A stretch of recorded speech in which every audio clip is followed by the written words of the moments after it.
Inspirasi hari ini, berdamai dengan diri sendiri. Efesus 4 ayat 31. Segala kepahitan, kegeraman, kemarahan, pertikaian dan fitnah hendaklah dibuang dari antara kamu. Demikian pula segala kejahatan. Pada tahun 1990-an, di Amerika ada seorang musisi rock yang sangat terkenal bernama Marilyn Manson. Dia dilahirkan sebagai anak satu-satunya dari orang tua yang sangat religius.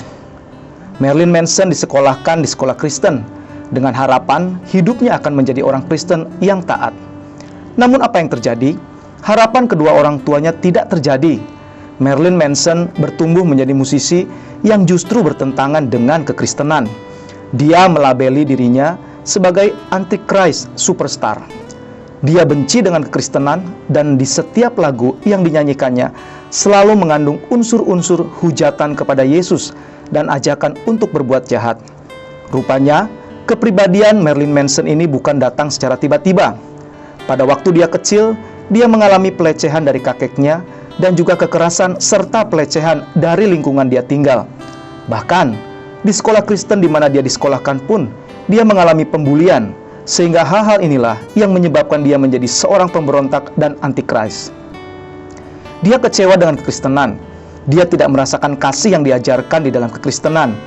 Marilyn Manson tidak mau berdamai dengan dirinya dan tidak mau membereskan masa lalunya. Sehingga hal tersebutlah yang membentuk kepribadiannya dan menjadikannya seorang pemberontak dan antikris. Hidupnya hancur, rumah tangganya berantakan, tidak ada damai sejahtera, terikat narkoba, dan ingin bunuh diri di tengah ketenarannya. Sobat Inspirasi, banyak orang tidak menyadari dirinya sedang terjebak dalam masa lalu yang kelam. Seringkali masa lalu yang menyakitkan, penghinaan, pelecehan, luka hati yang mendalam akibat penganiayaan, baik secara verbal maupun fisik yang dialami, mengakibatkan seseorang tidak dapat melihat hal-hal baik yang sebenarnya Tuhan telah sediakan bagi dirinya. Ketika seseorang belum membereskan masa lalunya dan belum berdamai dengan dirinya, maka hal tersebut akan berdampak kepada sikap dan karakternya. Biasanya, orang tersebut akan menjadi orang yang tertutup, emosional, temperamental, rendah diri atau minder, benci pada diri sendiri, mengasihani dirinya sendiri, dan lain-lain.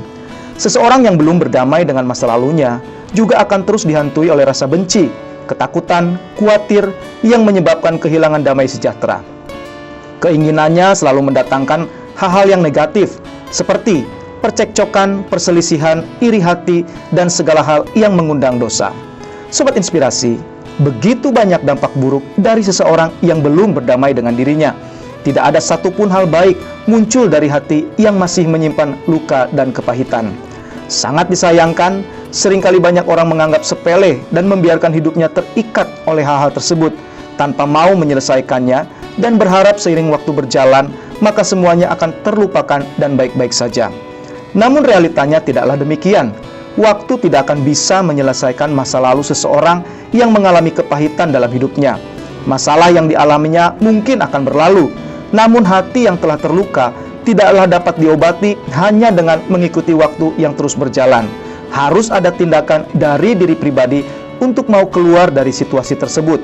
Oleh karena itu, firman Tuhan dalam Efesus 4 ayat 31 mengingatkan kita, jika seandainya hari ini kita masih belum berdamai dengan diri kita akibat masa lalu yang pahit, maka inilah waktunya kita membuka hati agar Tuhan menjamah dan memulihkan hidup kita.